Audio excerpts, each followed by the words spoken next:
The other big news, of course, is that Pfizer has signed a deal with the U.S. government to provide 100 million doses of a COVID-19 vaccine once it's approved, with an option for more. Meg Terrell has more on that. Good morning, Meg.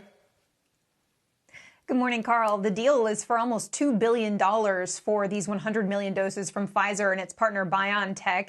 That's if these get through the phase 3 clinical trials and get through the regulatory process and onto the market. There's also an additional option for the government to acquire up to 500 million more doses. They say that the Americans would get this vaccine for free. Remember, this is a 2-dose vaccine, so those 100 million doses would cover 50 million people. In terms of the timeline, Pfizer's saying still on track to start that large-scale efficacy trial in the U.S. in July. If all goes well, potentially seek regulatory review in October.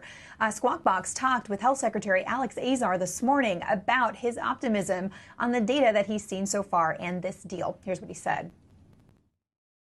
It is a contract, an advance purchase contract, where we can acquire 100 million doses of this vaccine as early as December of 2020, and have the option to buy an additional 500 million doses. And we just saw clinical trial data from the phase 1 of the Pfizer vaccine this week that shows that it produces what we look for in an early stage of a vaccine, which is neutralizing antibodies and at levels equal to or better than what we see in recovered COVID patients in their convalescent plasma. Now, this is just the latest of the Operation Warp Speed deals that the government has made.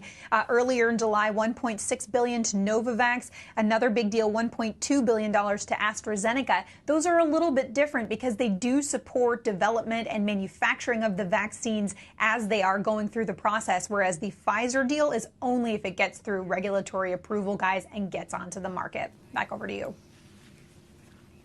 Meg, I just find this absolutely fascinating, especially the fact that the vaccine from Pfizer would basically, not only would the money be paid contingent on the effectiveness of it and getting the green light, but also the fact that Americans who actually choose to take that vaccine are going to get it for free.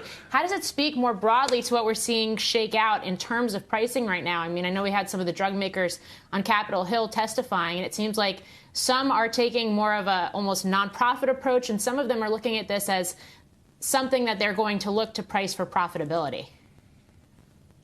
It's such an interesting bifurcation that we're seeing. And during that hearing yesterday, executives from these different companies were asked, do you plan to profit on this vaccine? Companies like J&J reiterated that they've pledged to make this available on a not-for-profit basis, at least during the pandemic. You know, that kind of comment makes it seem like if this is a vaccine that does need to be taken annually, like the flu vaccine, this could be a profitable business for companies like J&J down the line. Just at the beginning, they say they don't plan to profit from it.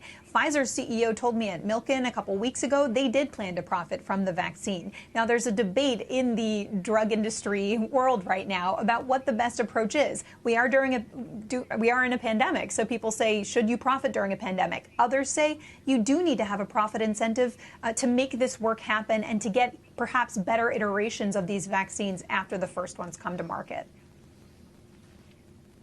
Meg, do we have an expectation, given this deal, that the U.S. government is going to make any vaccine that passes the FDA available for free to the U.S. population?